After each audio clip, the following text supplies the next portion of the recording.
오늘도 우리가 성전에 올라와 예배 드린다는 거 참 감사한 일입니다. 코로나라는 재앙 시대에 그나마 그래도 가정 현장에서 또 예배 드리고 있다는 것 감사한 일입니다. 다윗의 일생을 보면은 감사 찬양의 생애였다라는 것을 볼 수 있는데요. 다윗은 오늘 본문의 말씀에서처럼 하나님께 자신은 피했다 그렇게 말합니다. 하나님께 피했는데 사단은 악한 자는 자꾸 너에게 피하라고 그렇게 속삭인다라고 다윗은 고백을 하고 있습니다. 너의 산으로 도망하라. 내가 하나님께 피했는데 너는 왜 자꾸 나의 산으로 피해라고 하는 그 이유가 뭐냐? 그런데 다윗은 그것을 알았습니다. 악인이 화살을 당기고 또 화살을 시위에 먹여가지고는 마음이 바른 자를 어두운 데서 소려한다. 하나님께 피한 우리를 끄집어내서 자꾸 우리 자신의 뭔가에 의한 곳으로 숨게 해서 그리고 사단이 우리에게 화살을 쏜다 그 말입니다. 참으로 사단은 우리에게 다른 곳으로 자꾸 피하라고 합니다. 나의 재능 속으로, 내가 가진 물질, 명예 속으로, 그리고 내 수준 속으로, 내 방법, 그리고 그 속으로 자꾸 숨으라고 합니다. 그리고는 숨어있는 그곳에다가 화살을 쏜다. 그 화살이 뭐냐? 우리에게 의심케 하고 우리로 하여금 원망하게 하는 화살을 쏜다. 불평하게 하는 화살을 쏜다. 더 나아가 불신앙하는 화살을 쏘게 한다라는 것입니다. 우리는 나를 위해서 십자가에서 죽으신 예수님의 은혜를 깊이 생각해야 합니다. 영원히 멸망받을 나를 구해 주셨잖아요. 사단을 아비로 삼고 따라다니던 나를 건져내 주셨잖아요. 그 은혜를 깊이 생각해야 한다라는 것입니다. 그렇기 때문에 우리는 주님의 품에 피할 때만 사단을 꺾은 그리스도의 보혈이 나를 자유하게 한다라는 것입니다. 그 주님의 품은 어떤 품입니까? 우리 주님의 마음은 온유하다라고 했습니다. 그리고 겸손하다라고 했습니다. 그 온유함과 겸손함을 가지신 주님께만 평안이 있는 줄로 믿습니다. 그 속에서만 우리는 쉼을 허락받아야 합니다. 사는 길을 다른 곳에서 찾으면 절대 안 됩니다. 오직 예수님 앞에 엎드리는 우리가 되어야 합니다. 그리고 하나님이 열어놓으신 구원의 길에 설 때만 우리의 영육이 안전하다라는 사실입니다. 하나님을 떠난 인간의 모습은 어떤 모습입니까? 자기 중심적 삶을 살아갑니다. 그리고 물질, 육신 중심으로 살아갑니다. 성공 중심으로 살아간다라는 것입니다. 그러나 하나님께 피한 자의 인간의 모습은 어떤 모습인가? 말씀 중심, 하나님 나라 중심, 사명 중심으로 살아갑니다. 출애굽을 한 이스라엘 백성들 광야에 나왔습니다. 그들이 할 일은 오직 말씀을 붙잡고 오직 여호와만을 바라보는 것이 그들의 일이 되어야 합니다. 말씀을 잡고 기도만 해야 된다라는 것입니다. 왜 그렇습니까? 광야로 이끌어낸 다음에 하나님께서는 그들의 신발과 옷이 헤어지지 않게 했다라고 했습니다. 그리고 먹을 것은 만나와 메추라기를 끝까지 주셨습니다. 의식주 문제에 구애받지 않게 하셨습니다. 다시 말하면 우리에게 너희는 세상 살아가는데 의식주 문제를 고민하지 말라라는 것입니다. 왜? 내가 책임진다라는 것입니다. 그 40년 동안 신발이 헤어지지 않았다, 옷이 헤어지지 않았다. 가능한 일입니까? 그런데 하나님은 그렇게 하셨습니다. 왜요?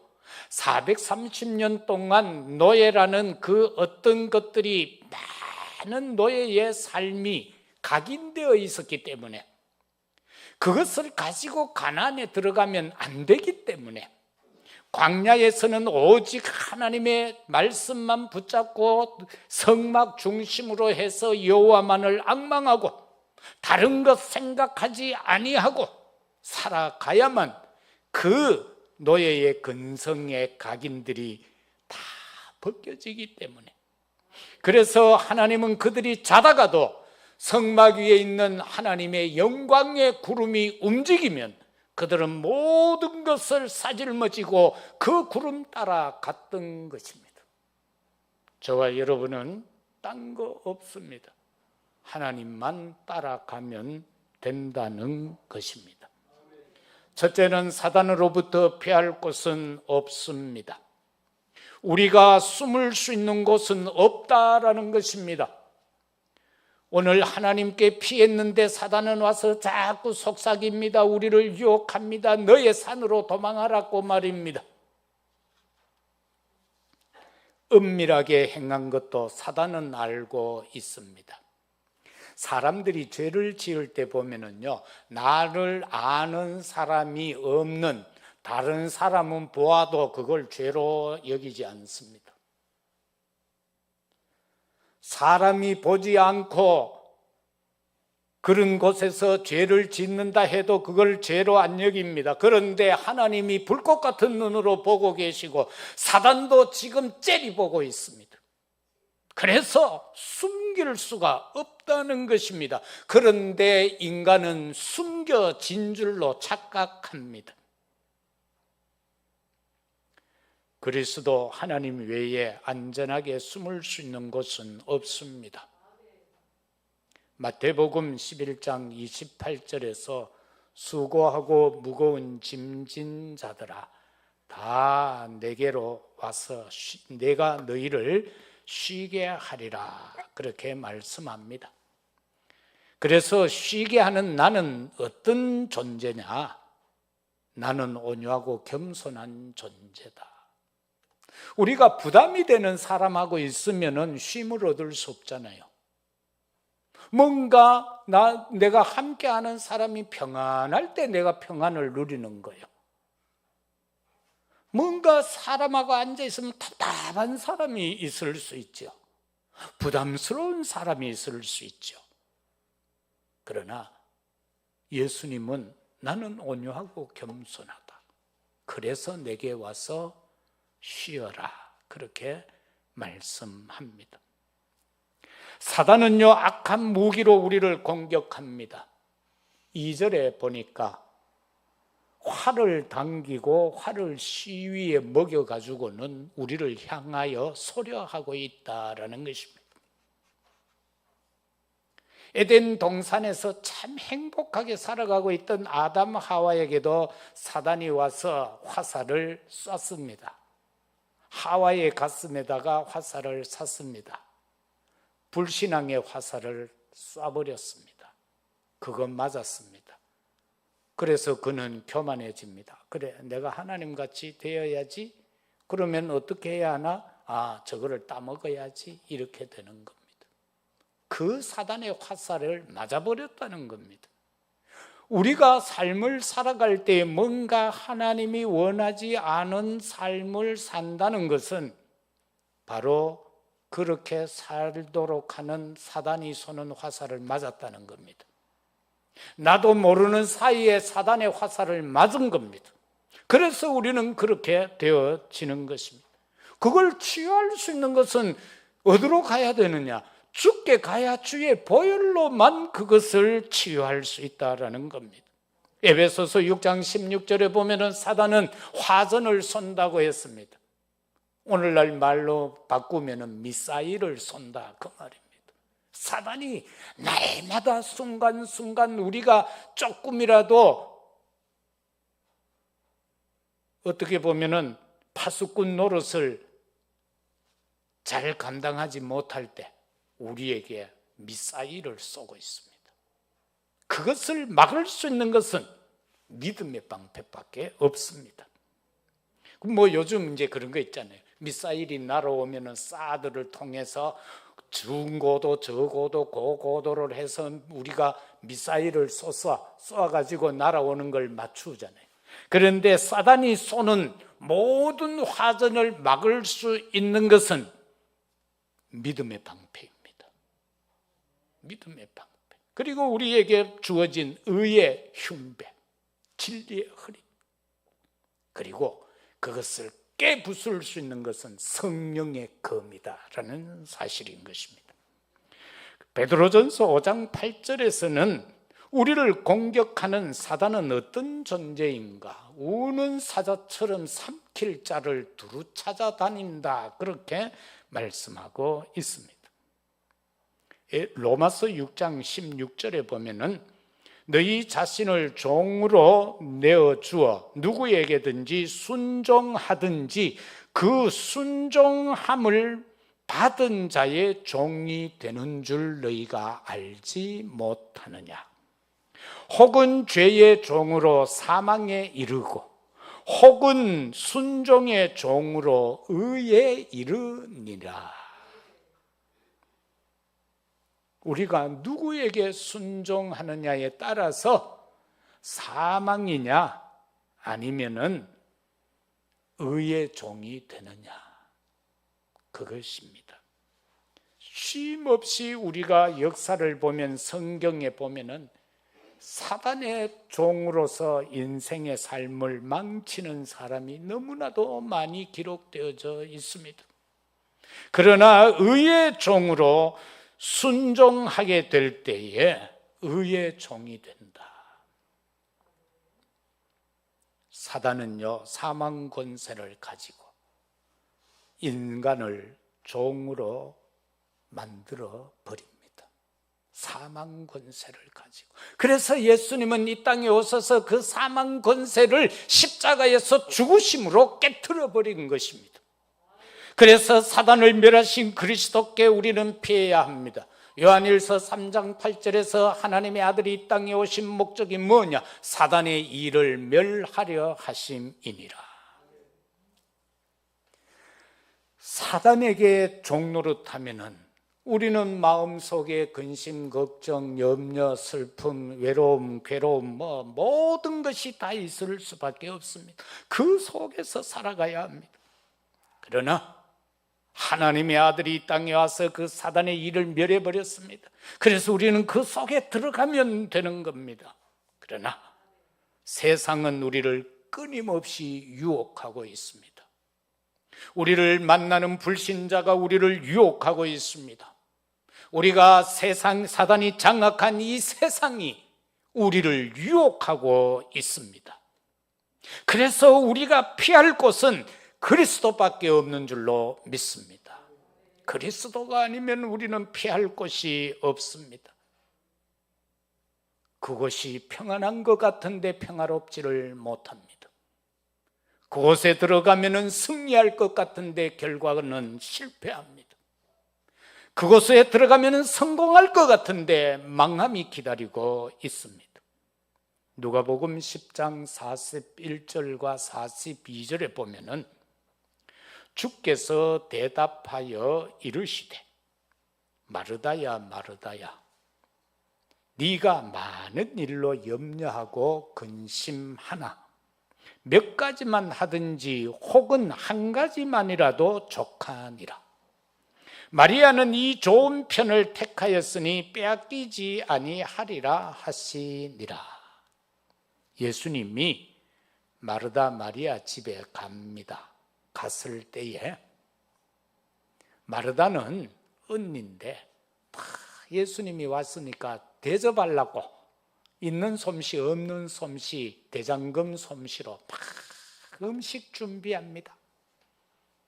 음식을 준비하고 있는데 방을 이래 거실을 보니까 마르다가 예수님 무릎 앞에 엎드려 가지고 말씀만 듣고 있거든.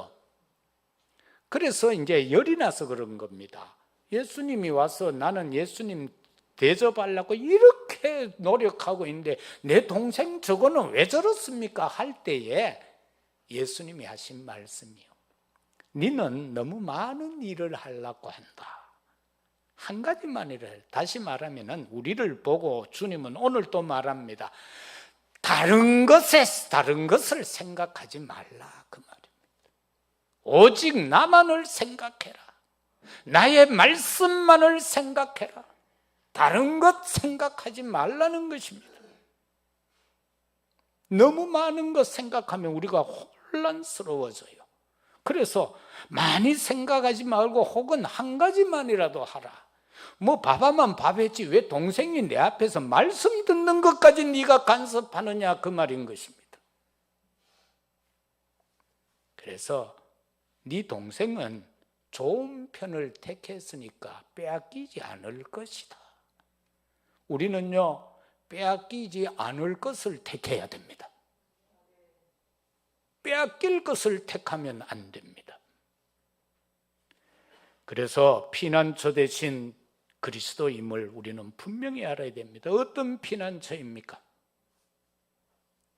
에덴 동산에서 모든 것, 그 축복을 놓쳐버리고 벌거벗고 숨어있는 그들에게 하나님은 오셨습니다.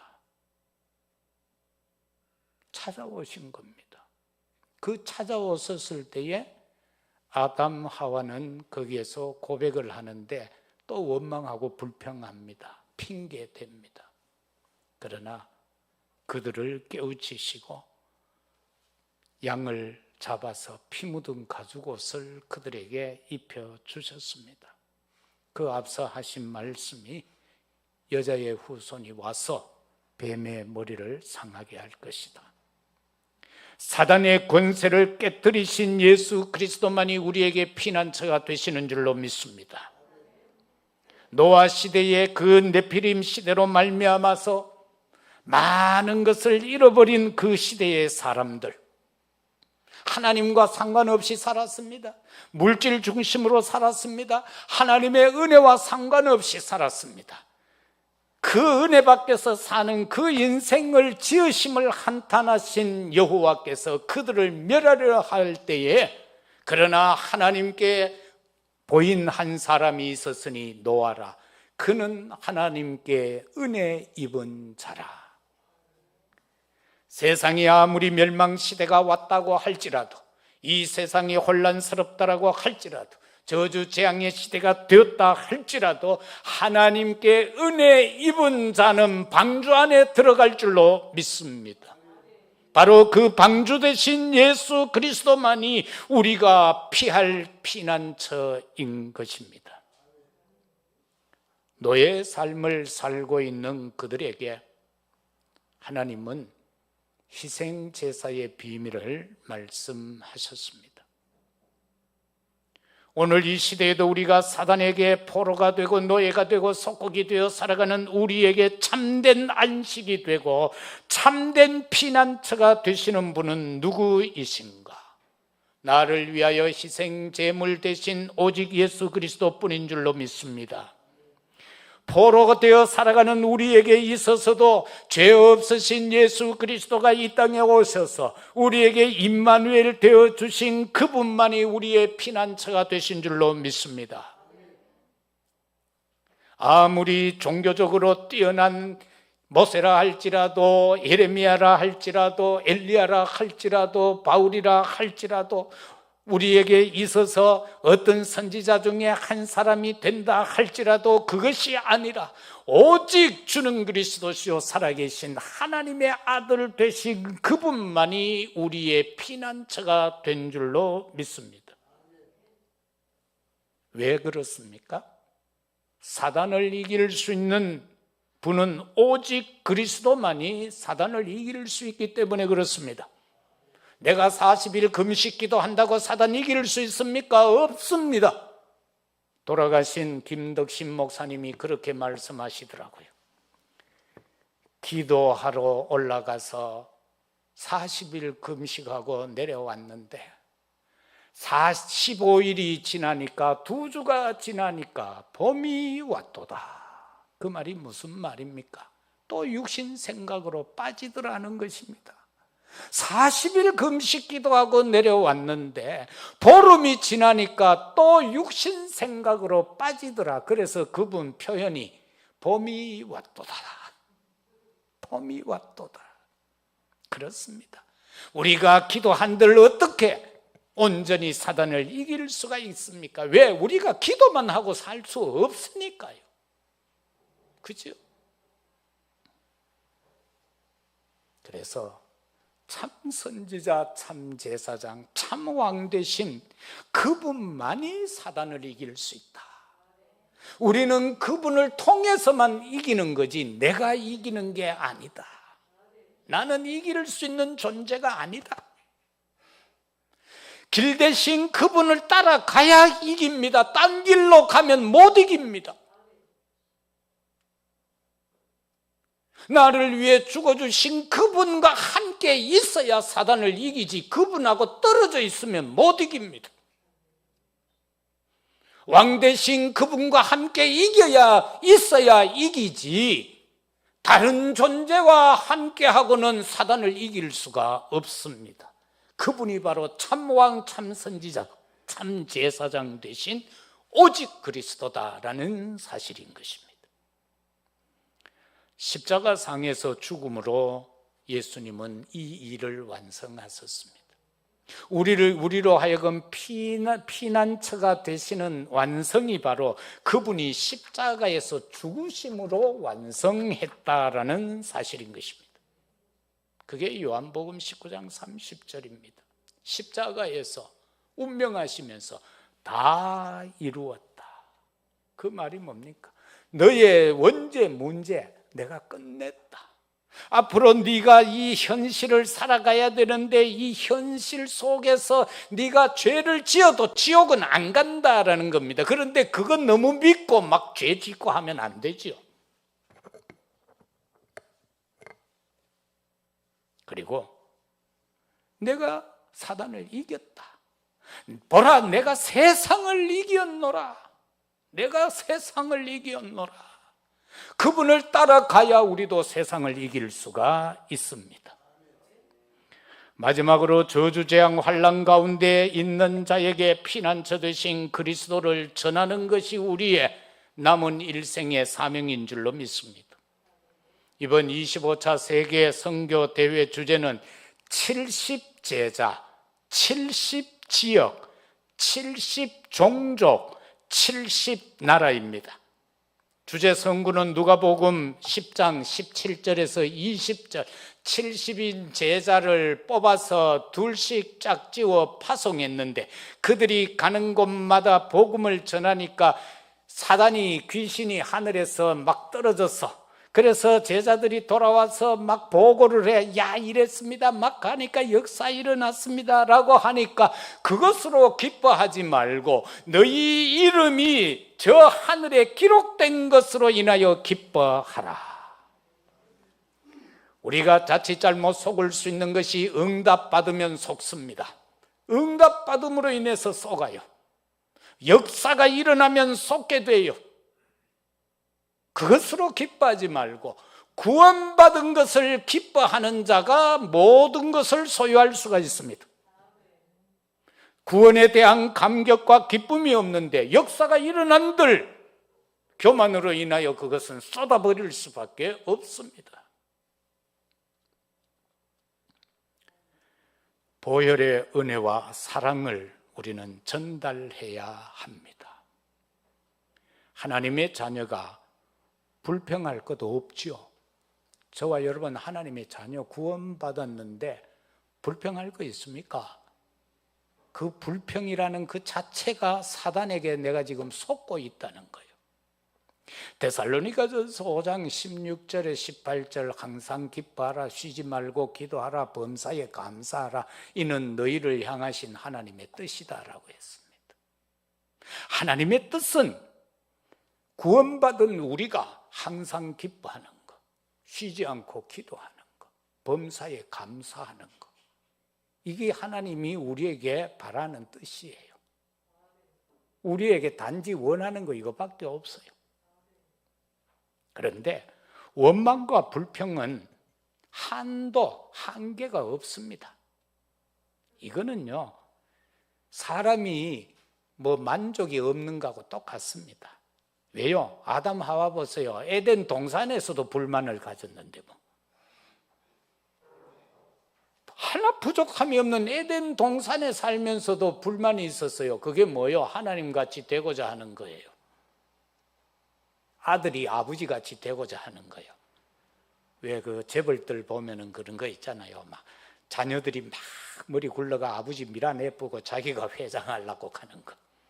그거하고 똑같은 심사요. 그게 창세기 3장에서부터 내려오는 짓거리요.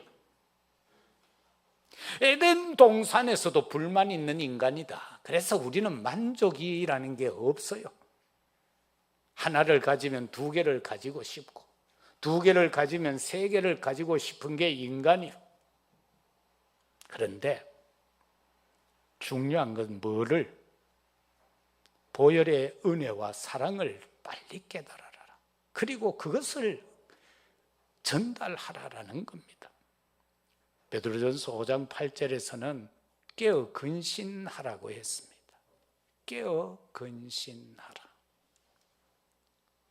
이번 주간에 누구와 이래 카톡을 하다가 주고받은 내용들인데, 이제 나의 지나온 그 사역에 대해서 참 이렇고 목사님 이번 주제곡을 통하여 보면 목사님이 이때까지 사역하신 내용이 기억나시겠습니다. 카메라에 왔어요. 그래서 제가 참 연약하고 부족한데 참 하나님 앞에서 내가 너무 부끄럽다. 자, 남은 시간이 얼마 없는 것 같구나.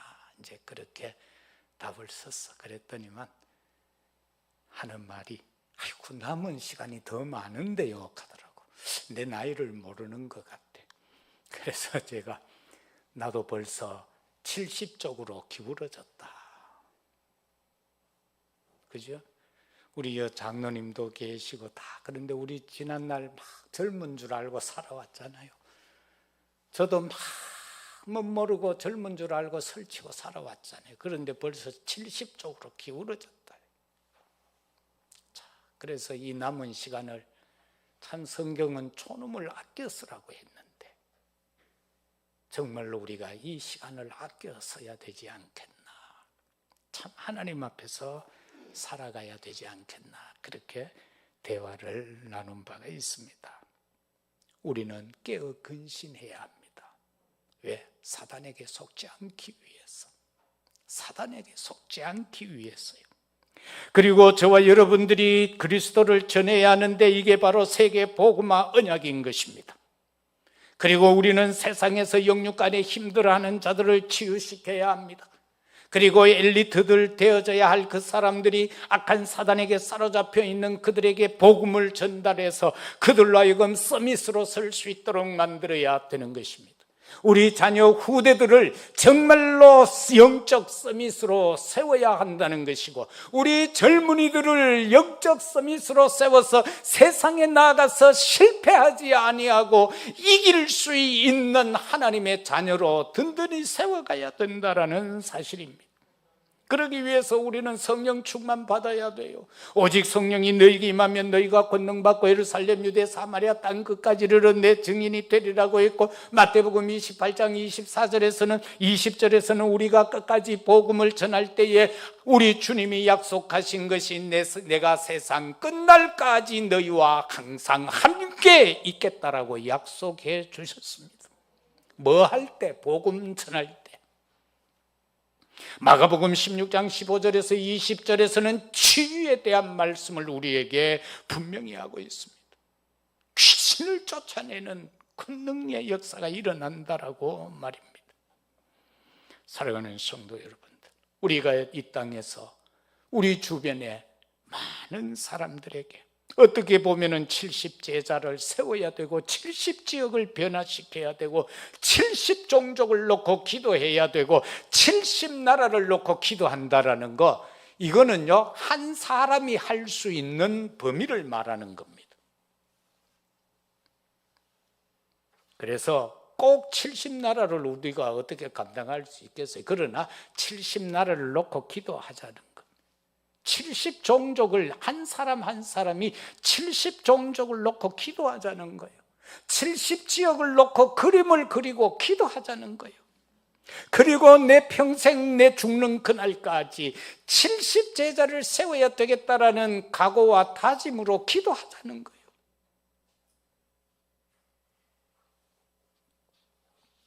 우리가 오늘날 영적으로도 마찬가지예요. 우리나라가 보면은 젊은이들이 둘이 만나서 결혼해서 놓는 애 수가 뭐 0.4.6인가 뭐 그렇다네요.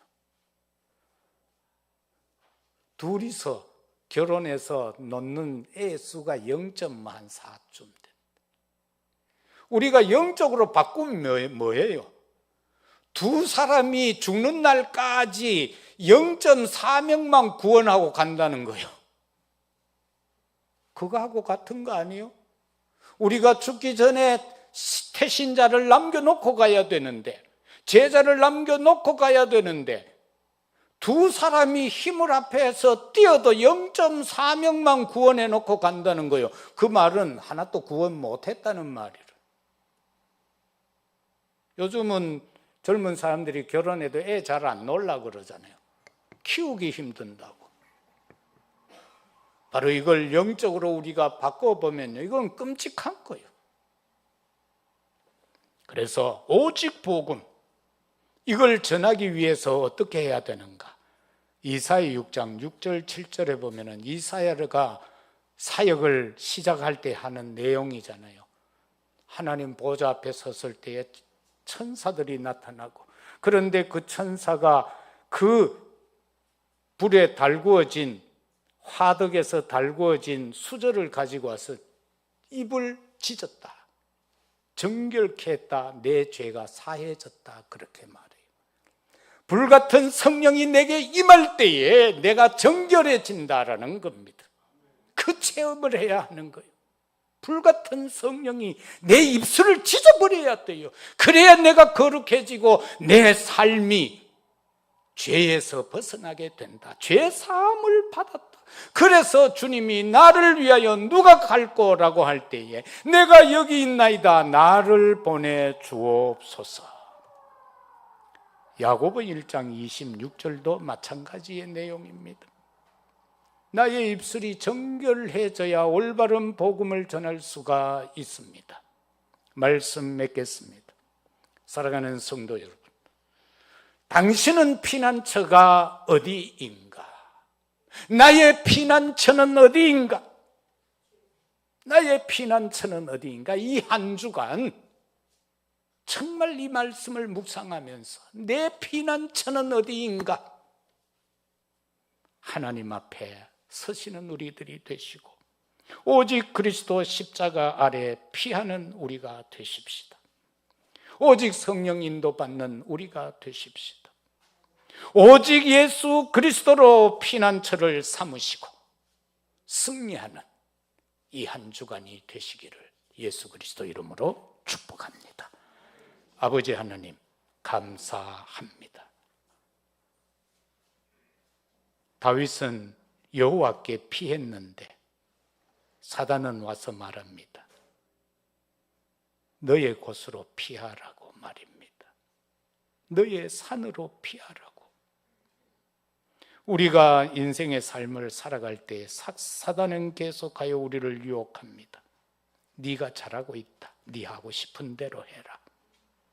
너의 것을 가지고 승리해라고 속삭입니다. 속지 않게 하옵소서. 성삼위 하나님의 능력 안에 거하는 저희들이 되게 하옵소서.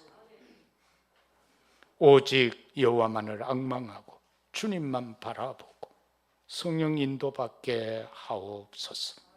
이 한 주간도 오직 예수 그리스도를 피난처로 삼고 우리로 하여금 승리하게 하옵소서. 우리 자녀 후대들을 그리스도 안에 피할 수 있도록 이끌게 하옵소서. 감사합니다. 우리 구주 예수 그리스도 이름으로 기도드리옵나이다. 아멘. 405장 찬양 드리며 예물 드리겠습니다.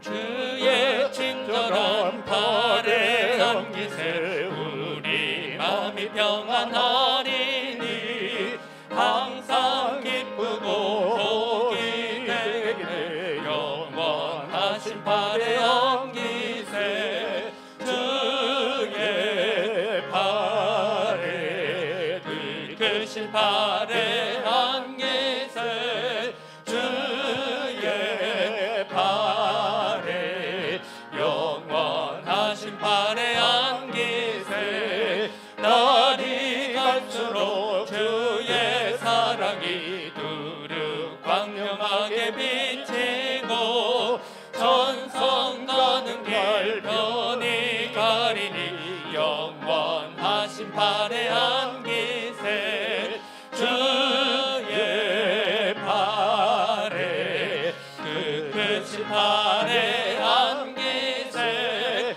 주의 발에 영원하신 발에 안기세 주의 보좌로 나아갈 때에 기뻐 찬미 소리 외치고 겁과 두려움 없어지리니 영원하신 발에 안기세 주의 발에 그 크신 발에